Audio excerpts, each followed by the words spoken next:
between every world. Kepler's reach didn't have a horizon so much as a smear, a place where the terraformed green of the colony's dome fields gave way to atmosphere still too thin and too wrong to breathe, and beyond that, a sky the color of an old bruise that never quite healed. Marcus Webb had been staring at that smear for 3 months from the window of Processor Station 7, and in 3 months, it had never once looked like anything worth going home for. He hadn't asked for the posting, he'd requested it. There was a difference, even if the colony's placement office hadn't seemed to understand it, a difference between a man who wanted the frontier and a man who wanted to be far enough from other people that grief could finally stop performing for an audience. Station 7 sat 2 days' hike from the dome by the maintenance road, further by foot if the wind kicked up dust the solar trucks couldn't push through, and it existed for exactly one reason, to keep the atmospheric processes running, converting Kepler's reach one patient molecule at a time from a world that could kill you in 4 minutes to a world that might someday, in some year Marcus wouldn't live to see, kill you in considerably longer. It was solitary work. It was supposed to be. That was the whole point. He still talked to Elena sometimes in the 2 hours between shutting down the day's diagnostics and making himself sleep. Not out loud, not anymore. He'd stopped doing that after the 2nd month, when he'd caught himself mid-sentence and heard how it sounded in the empty station, how much like the beginning of something breaking. But in his head, always, "You'd hate this place," he told her sometimes, running a hand along the frost-cracked window seal. "You'd love the sky, though. You always did love a sky that looked like it was about to do something." She'd died on Earth, in a hospital corridor 40 light-years from here. In the ordinary, unglamorous way people still died, even in a solar system full of miracles. An aneurysm, sudden, over before anyone in the building had finished processing what was happening. Marcus had put in for the furthest posting the assembly offered within a week of the funeral. Nobody had stopped him. Grief, it turned out, made excellent paperwork. He did not expect 3 months into that particular exile for anything at Station 7 to surprise him. The first thing that went missing was a ration bar, then 2 more over the following week, and a length of insulated cable he'd left coiled by the North Relay, and eventually a whole unopened crate of nutrient paste that he could have sworn he'd sealed the night before. His first assumption was wildlife. The colony's biologists had catalogued a modest bestiary on Kepler's reach, nothing especially dangerous this far from the deep scrub, mostly small burrowing things that wouldn't know what to do with a sealed ration crate if it bit them. His second assumption was another colonist, poaching supplies off an isolated station, the way people sometimes did when the dome's rationing got tight, and that thought made him angrier than it probably should have, some proprietary animal instinct kicking in over a place he hadn't even wanted 3 months ago. He started setting up a camera, cheap thing, salvaged off a decommissioned drone, angled at the supply shed, and for 2 weeks it caught nothing at all, nothing but wind, and once, a shape at the very edge of the frame, gone before the sensor finished waking up, too fast and too clean to be an animal stumbling into frame by accident.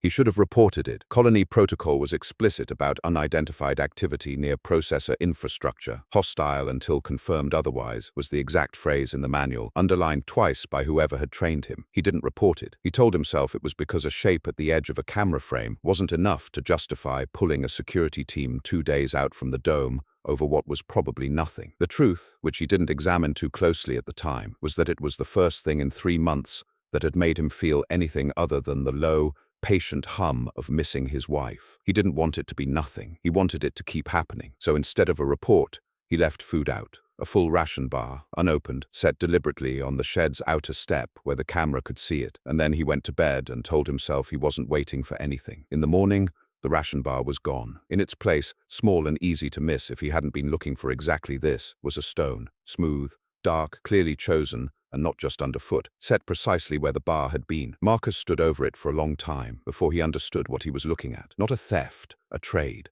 It took another 3 weeks of the same quiet exchange. Food left, food taken, some small deliberate thing left in its place. A stone, a curl of dried grass tied with impossible precision, once a shard of blue mineral that caught the light like something that didn't belong on this dust-colored world at all. Before he saw her, he'd stopped setting the camera by then. It had felt, at some point he couldn't name exactly, like a betrayal of whatever this was turning into. She was at the tree line at dusk, closer than she'd ever let herself come, watching the station with a stillness so complete that for the first several seconds, Marcus's mind tried to file her as part of the landscape, a shadow, a trick of the failing light, before the shape resolved into a woman. Human-shaped, at least. Human-passing, he'd understand later, was the more accurate term, the difference mattering enormously to her and not at all to him in that first moment, when all he registered was a woman, alone, at the edge of a hostile world, watching him with an expression he recognized because he'd been wearing some version of it himself for 3 months. Wariness, hunger for something she wasn't sure was safe to want. He didn't move for the rifle by the door. He'd think about that later too, how certain he'd been, in a way that had no evidence behind it yet, that he didn't need to. "I'm not going to hurt you," he said, which was a strange thing to say to someone who, by every measure, should have been more afraid of him than the reverse, alone on human-claimed territory, unarmed as far as he could tell. She didn't answer, but she didn't leave either, and when he set a ration bar down on the step, slower this time, more deliberately,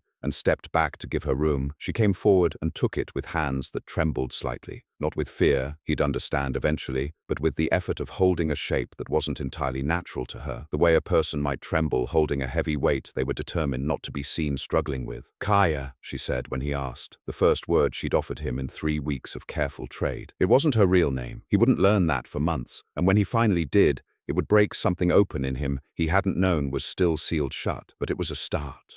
Their friendship built the way frontier things build. Slowly, out of proximity and repetition, the accumulation of small, unremarkable Tuesdays into something neither of them had a name for yet. She came more often. He stopped pretending the food was anything but an invitation. Within a month, she was inside the station sometimes, on the coldest nights, sitting across from him at the fold-down table with a wariness that thinned by degrees, like ice going soft before it finally breaks. He taught her card games, the rules half remembered from his own childhood, and she picked them up with an unsettling speed that made him wonder, more than once, exactly what kind of mind he was playing against. She taught him to read the sky, the particular wrongness in the color of it, a shade of violet just past the visible edge of what he'd have called normal, that meant a dust storm was coming 18 hours before the colony's own instruments caught it. "Your machines measure what already happened," she told him once, watching him mark the observation in his log like it was the discovery of the century. "I feel what's still arriving." He told her about Elena, eventually, on a night when the wind was doing something ugly against the station's north wall, and neither of them felt like sleeping. He hadn't said her name out loud since the funeral. It came out of him in pieces, clumsy, and Kaia listened the way he'd come to understand she listened to everything, completely, without the reflexive need to fill silence with comfort that humans always seem to have. When he finished, she didn't tell him it would be all right. She just said, "I'm glad you're telling me instead of the sky," which didn't make sense until much later, when he understood how many years she'd spent with only the sky to talk to. She never told him what she was, not directly, not for months, but there were things he noticed and chose not to press.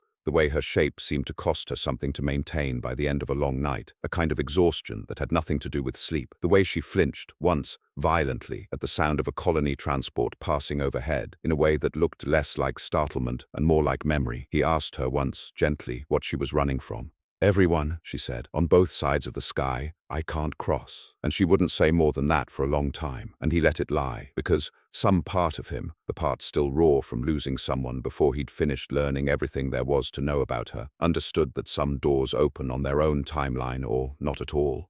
The night she showed him her true form, she didn't warn him first. He'd asked carefully after enough months had passed, that the question felt less like a demand and more like something she might actually want to answer. "What are you really?" Not unkindly, just honestly, the way you ask a person you've decided to keep. She was quiet long enough that he thought she wasn't going to answer at all. Then she stood, and something in her posture changed. Not fear, he realized after, but a kind of resolve, the specific bracing of someone choosing to be seen after years of choosing not to be. And the shape she'd worn every day since the tree line simply came apart. It wasn't violent. That was the thing he hadn't expected, watching it happen. Some animal part of his brain screaming at him to be afraid and finding underneath the screaming that he wasn't. She unmade herself the way water unmakes a reflection when you touch the surface. Not destroyed, just revealed as never having been solid in the shape he'd known to begin with. What was left, standing where Kaia had stood, was something fluid and layered and impossible. Skin that shifted color like oil on water. A face that held the memory of the one he knew without quite being it. Eyes that had no need to blink because they'd never needed the protection blinking existed for. For one full second, Marcus felt something close to horror. Not at her, he'd understand later, but at the sheer scale of how wrong his assumptions about the universe had been. The vertigo of finding out the world was bigger and stranger than the frame he'd been living inside. Then the second passed, and what was left underneath the horror was just her, still her. The same stillness at the tree line, the same careful, trembling hands, the same person who'd sat across a fold-down table from him for months and listened to him grieve without once looking away. Okay, he said, which was an absurd thing to say, and probably the only thing that could have been true in that moment. Okay, hi. Something that might have been a laugh moved through her, alien and warm at once. Hi, she said back, in a voice that came from somewhere different now, richer, layered, unmistakably still hers. He crossed the room and put his hand against her shifting, impossible cheek, and she went very still under the touch, the way something does when it's being trusted with something it isn't sure it deserves. That was the night it stopped being companionship. Neither of them said it out loud for another month. It didn't need saying. She told him about her people slowly, in fragments, the way you tell someone about a wound that never fully closed. Her kind had a name for themselves that didn't translate cleanly. The Saren, close enough, though she said the real word carried the idea of those born from the space between, which meant nothing to him until she explained the rest of it. We come from the Veil, she said one night, tracing a shape in the dust of the station floor that looked, to Marcus, unsettlingly like a diagram of something with more dimensions than the three he was equipped to see. The place under places. When a siren dies naturally, we don't end, we go back into it, dissolve. Some of my people believe we come back different, somewhere else, some other when. I don't know if that's true. I've never had the chance to ask anyone who's done it. Generations back, she told him, before the first human survey ships had ever found this world, a handful of siren had begun shifting into forms that didn't belong to their own kind's tradition. Forms influenced over centuries of contact with human explorers into shapes and colors and habits their own ruling council considered a corruption of what they were meant to be. The council's response had been swift and total, a culling dressed up as purification that had reduced her people from something numerous enough to matter into a scattered handful who now considered themselves the last uncorrupted remnant, hunting down any siren who spent too long near humans and calling it mercy. They think proximity to your kind is a kind of infection, Kaia said. They think if they catch it early enough, they can save what's left of a person before the corruption takes all of them. And if they catch it late? She didn't answer that one for a long time. When she finally did, her voice had gone very quiet. There's a chamber, she said. Old, ritual. It doesn't kill you the way your people mean killing. It unmakes you completely. Pulls you out of the Veil's cycle entirely, so there's nothing left to dissolve into, nothing left to come back as. My mother called it the hollowing. She said the council believes it's kinder than exile, that oblivion is a mercy compared to living corrupted. Her hand had found his without either of them deciding it should. I don't know if she was right. I've never wanted to find out. Marcus held on to that information the way you hold on to a splinter you know is going to have to come out eventually, and hoped, with the same illogical faith he'd have recognized in himself years ago and hated, that it never would. The patrol went missing on a night the wind was wrong in the particular way Kaia had taught him to read. 3 colonists, on a routine perimeter sweep 2 kilometers from Station 7, stopped transmitting at 0300 and never resumed. The search team that found their transport the next morning found no bodies, no blood, nothing but the doors open and the equipment intact, as though the crew had simply stepped outside and stopped existing. The colony's response was immediate and absolute. Marcus watched it unfold over the comm channel with a slow, sick certainty about where it was going to land. Hostile activity confirmed near Station 7's perimeter. Security patrols doubled, a curfew, dome-wide, and underneath all of it, unspoken but audible in every clipped transmission, the assumption that had been circulating in whispers for months, finally getting official language put around it. Something's been living out past the tree line, and it isn't one of ours, and it just proved it isn't friendly. Marcus knew, with total certainty, that Kaia hadn't touched those colonists. He knew the particular stillness she went to when something frightened her, the exhaustion in her voice after a long night holding a human shape, the way she flinched at the sound of transports. Knew her by now, in every way that mattered, and none of it looked anything like whatever had happened out there. But knowing it and proving it were 2 very different problems, and the colony wasn't in the mood to entertain the difference. They'll come for you, he told her that night, unable to keep the fear out of his voice. Not eventually, soon. They've got authorization for lethal force on anything unidentified past the perimeter markers. I know, she said, and there was something in the way she said it, too calm, too resigned, that told him she'd already been carrying this fear longer than he had, from a direction he hadn't even considered yet. There's something else, she said. My people, the remnant, they found me. I felt them at the edges of things for weeks. I didn't want to tell you, because telling you made it real. She looked at him with an expression he'd never seen on her before, something between grief and apology. They don't come for strangers, Marcus. They come for their own, which means they already know about you, and to them, that's worse than anything the colony could do to me. Her name, surreal name, Sela, the one only her own kind used, was Vanish. Marcus learned it 3 days later from Kaia herself. In the hurried, breathless way people share things they're afraid they won't get another chance to say. If it comes to it, she told him, gripping his hands with a desperation that had nothing gentle left in it. If they find me before we find a way out of this, I want you to have said it. My name, the real one, not the one I gave you at a tree line, because it was safer than the truth. Her voice cracked on the last word. I want one person in this whole broken system to have known me completely, even for a little while. Nobody's finding you, Marcus said, with a conviction he didn't fully believe. We'll figure this out. We'll go to the colony leadership together, explain what actually happened, find whatever really took that patrol.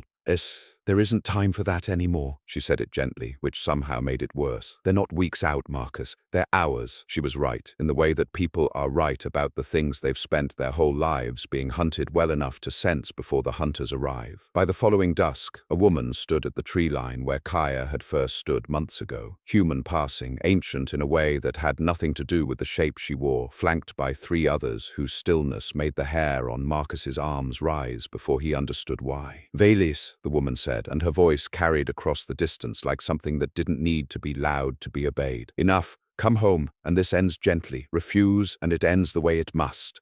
Matron Ithel, Kaia said, and Marcus heard, in the careful flatness of her voice, exactly how much history lived in those 2 words. You don't have to do this. I have done nothing yet but ask, Matron Ithel said. What happens next depends entirely on you. Her gaze slid deliberate and cold to Marcus, and on whether you've corrupted past the point where mercy still applies. They took her before Marcus could stop it. Not by force exactly, though the 3 shapes flanking Matron Ithel made it clear force had been fully prepared to be the answer. Kaia went because staying, she told him in the last seconds before the tree line swallowed her, meant a fight that would end with him dead and her captured anyway, and she wasn't willing to spend his life buying time that wouldn't work. They're not going to kill her outright, she'd said, backing away, eyes never leaving his. Not yet. There's a place. The old chamber, the one I told you about. It's ritual. It takes preparation. If I'm right about where they're taking me, we have until moonrise tomorrow. Maybe less. Where? The hollow vault, 3 kilometers past the North Ridge, where the ground doesn't register right on any of your instruments. It's why your survey teams never mapped it. It isn't a place your machines were built to see. Then she was gone, swallowed into the trees alongside a woman who considered killing her the gentlest option left on the table, and Marcus stood alone at Station 7 for the first time in months, feeling exactly like he had the day the officers took their caps off at his door. That same low roaring, the same certainty that something essential was being taken from him with no way to stop it. He didn't call the colony. There was no version of that call that ended with Kaia alive, not with a confirmed hostile contact incident already logged, not with a colony primed and authorized for lethal force. Whatever happened next, he understood with total clarity. He was going to have to do it alone. He packed what the station had, rope, a handlight, a sidearm he'd never once needed in 3 months of quiet, and started walking toward the North Ridge before he'd finished deciding to. The hollow vault didn't look like anything from the outside, a fold in the landscape, a shadow that sat wrong against the last violet light of dusk, the kind of place a human eye slid past without registering unless it already knew to look. Marcus found it only because Kaia's directions had been exact, and even then he nearly walked past the entrance twice before the ground seemed to admit, almost reluctantly, that there was a way down. The chamber below was older than anything Marcus had ever stood inside. Not built, he understood instantly, the way the dungeons under Ashkar Prime hadn't been built either. Some deep animal part of his brain, recognizing the particular silence of a space carved by purpose rather than architecture. Light came from nowhere, identifiable, a soft violet glow that pulsed faintly, like something breathing. Matron Ithel stood at its center, beside a ring set into the floor, not solid, not quite. Looking at it directly made Marcus's vision swim, the way a held breath eventually starts to hurt. Kaia knelt within it, her human shape gone, the fluid, impossible truth of her held motionless by something Marcus couldn't see. 3 of the remnants standing guard at angles that made escape look like a mathematical impossibility. You shouldn't have come, Matron Ithel said without turning, as though she'd known the sound of his footsteps before he'd made them. This changes nothing. It only means you'll watch. Let her go. His voice didn't shake. He was surprised, distantly, that it didn't. Whatever you think she's become, whatever you think I did to her, you're wrong. She's not corrupted. She's the most whole person I've ever known. That is precisely the corruption, Matron Ithel said, and for the first time there was something almost like sorrow in her voice. You've made her want to stay a shape that isn't hers. You've made her believe love is worth the cost of everything she was born as. I am not punishing her for what she's done, human. I am trying to spare her from becoming something with no home left in any world. Then let her choose, Marcus said. She's earned that much. You all have. She already chose, Matron Ithel said, the day she let herself be seen by you. She raised a hand, and the violet light in the ring began, almost gently, to deepen. The hollowing does not hurt. I want you to know that, before it's done. There is no pain in it, only an ending, complete and clean, so that nothing of what she's become can carry forward into whatever comes after. It is the kindest thing I know how to offer her. It's oblivion, Kaia said, the first thing she'd managed to say since he'd arrived. Her voice fractured with the effort of speaking at all through whatever held her. Marcus, it isn't death the way your people mean it. There's nothing after. No veil, no return, nothing. She's not sparing me, she's erasing me. Marcus looked at the ring, at the woman he loved, held motionless inside a ritual designed to make sure that even the universe would eventually forget she'd existed. And he understood, with a clarity that felt almost peaceful after months of living inside grief's low hum, that there was exactly one thing left in this chamber worth doing, with whatever time he had. Then I'm not letting you do it to her alone, he said, and started toward the ring. No, Kaia's voice cracked through whatever held her still, raw and sudden. No, Marcus, don't. If this doesn't work, you don't get erased with me. You just die for nothing, out here, in the dark, and I'll have to spend whatever's left of me knowing that. Don't make me carry that instead of this. Then it won't be for nothing. He was close enough now to see the fear in her. Real fear. The kind she'd never once let him see in all their months together. Not at the tree line. Not the night she'd shown him her true shape. Not even the night the patrol went missing. It'll be together. That's not nothing, Kaia. That's the only thing in my life that's ever felt like the opposite of nothing. Something in her stillness broke. Not the ritual's hold, that hadn't loosened at all, but something underneath it. Some last piece of her that had been bracing to face this alone and hadn't let herself hope otherwise. Her hand, the only part of her the ring's grip allowed to move, turned upward, fingers spread, reaching. Then don't let go, she said. Whatever happens, don't let go of me. Never, he said, and meant it the way he'd never quite managed to mean any promise in 3 years of grief. And he stepped into the ring and took her hand. No. Matron Ithel's composure broke for the first time, real alarm cutting through the ritual calm. This vessel was never built for a human body. You do not understand what you are. I understand exactly what I'm doing, Marcus said, and closed his hand around Kaia's, fluid, impossible, warm in a way that had nothing to do with temperature, and held on with everything 4 months of loving her had built in him. The light didn't deepen gently this time. It surged, violent and total, and Marcus felt something in the chamber recognize him as a variable it had never been designed to account for, a Saren body, half anchored already in the veil the ritual meant to sever, meeting a human one anchored entirely, and only in this single fixed dimension, entirely unprepared to be pulled loose from it. Pain arrived first, a wrongness in every cell of him like being unwoven thread by thread, and for one terrible instant he thought Matron Ithel had been right, thought he'd killed them both for nothing after all. And then Kaia's hand tightened around his, fierce, deliberate, refusing to be the reason he let go, and something in that grip anchored him through the worst of it. Where the hollowing should have found one substance to unmake, it found two incompatible truths, trying to occupy the same collapsing point, and the ring didn't know how to erase what it couldn't fully define. Marcus heard Matron Ithel shout something he'd never learned the meaning of. He heard Kaia say his name, not Valis, not the ritual name, just Marcus, the way she'd said it 100 ordinary nights across a fold-down table. And then the violet light didn't consume them so much as it opened, wide and total, in every direction at once. A doorway where the ritual had only ever meant to build a wall. The chamber came apart around them, not violently in the end, more like a held breath finally releasing, the way Kaia's borrowed shape had once come apart into water and truth. Marcus felt himself pulled thin across some dimension he had no name for, felt the terror of it try to take him under one last time.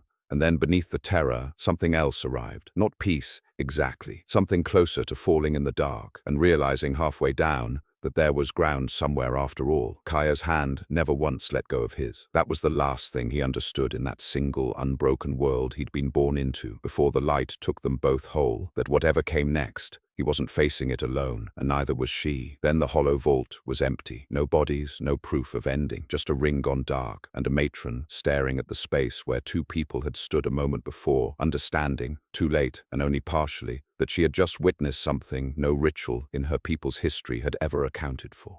The first thing Marcus understood on the other side of whatever the light had been was that he still had hands. That seemed important, in a way he couldn't yet explain. Proof of something, a body, a self, continuing. The second thing he understood was that Kaia's hand was still in his. They were somewhere that refused, gently and completely, to be described in the language either of them had been born speaking. Not a place so much as a between. Colors that didn't resolve into colors until you stopped trying to name them. A sky in every direction at once. No ground beneath them and no falling either. As though falling required a single fixed down, and there simply wasn't one left to fall toward. It should have been terrifying. For one suspended second, it was the old animal panic of a body that had spent 30-some years anchored to one world, finding itself anchored to none. Then Kaia laughed. It startled him more than the impossible sky had. He turned and found her. Still herself. Still unmistakably Kaia, but different now in ways he couldn't yet catalogue. Her fluid shifting form somehow steadier here than it had ever been able to be in the single dimension she'd spent her whole life straining to hold it in. She wasn't fighting to be solid anymore. She simply was, effortlessly, completely, for what he understood suddenly might be the first time in her entire life. "We're not gone," she said, and there were tears in it, and wonder, and something that sounded almost like disbelief laughing at itself. "Marcus, we're not gone."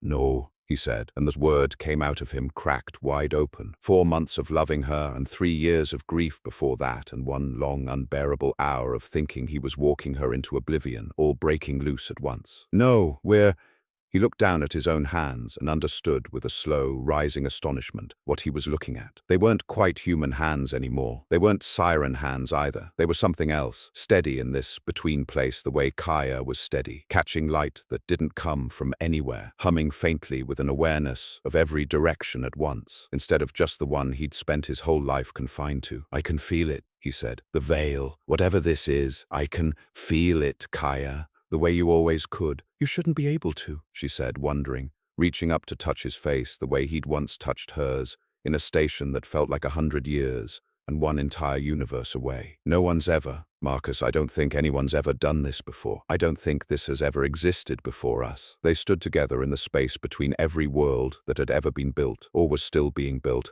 or hadn't been imagined yet by anyone on any side of any sky, and understood, slowly, joyfully, that what the hollowing had tried to take from them completely had instead given them back everything, multiplied. Not one life, not even 2. Every fold of the veil lay open around them now, world after world after world, flickering at the edges of a perception neither of them had possessed an hour ago, and none of it belonged to a council, or a colony, or a curfew, or a chamber built to decide who was allowed to exist, and in what shape. "We have all of it," Kaia said, turning slowly, taking in a horizon that had no edges left to reach. "Every dimension, every sky. We could go anywhere, be anything." She looked back at him, and the wonder on her face cracked into something helpless and bright. "We could just stay together for as long as there is." "How long is that?" Marcus asked, though some part of him had already guessed the answer, standing here unbound from the single fixed clock that had once measured out Eleanor's death and his own slow 3-year unraveling toward the day he'd found a stranger stealing ration bars at the edge of a hostile world. "I don't know," Kaia admitted, and pulled him against her, solid and impossible and entirely, finally, unafraid. "I don't think anyone's ever had the chance to find out." "Good," Marcus said into her hair, laughing for the first time in longer than he could remember, the sound of it echoing out across a sky with no edges to catch it. "I've got nowhere else I'd rather be."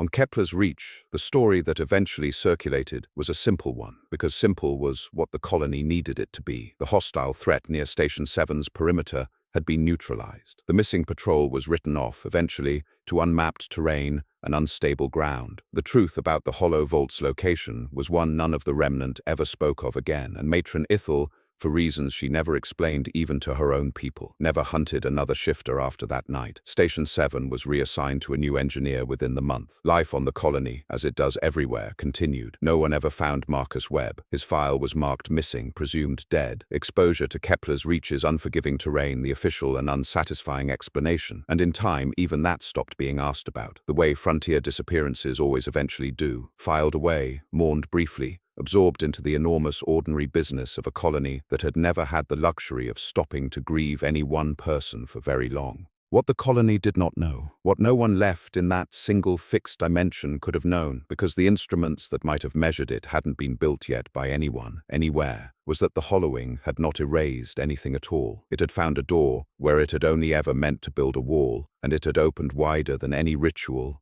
any council, any grieving colony full of frightened people had ever imagined a door could open. Somewhere, everywhere, in the folds between the dimensions no chamber had ever been built to fully contain, Marcus and Kaia are still standing exactly where they landed, not human anymore, not siren, not the corrupted thing matron Ithel feared, or the erased thing she intended, but a third thing entirely, the first of a kind that has no name yet because no one before them ever needed one. In time there will be others, a strange and scattered lineage, seeded quietly across worlds that don't yet have words for what moves through them, the slow beginning of something that started, as these things sometimes do, with two people who simply refuse to let anyone else decide who they were allowed to love. Neither of them knows that part yet. For now it's enough that they're still holding hands. No wardens follow them here. No colonies watch the tree line, waiting for something hostile to prove itself otherwise. There is no ration bar left on a step, no stone traded quietly in return, no fear left to trade away at all. Only every sky that ever existed, laid open in front of two people who expected an ending and found, instead, the first morning of something neither of them has to face alone. Where do we even start? Kaia asked him once the laughing had settled into something quieter, her forehead resting against his, her hand still refusing to let go of his the way it had promised it wouldn't. Marcus looked out at a horizon, made of every horizon he'd never get to run out of, and found, for the first time since a hospital corridor 40 light years and one entire lifetime ago, that the question didn't scare him at all. Anywhere, he said. Everywhere. We've got forever to figure it out.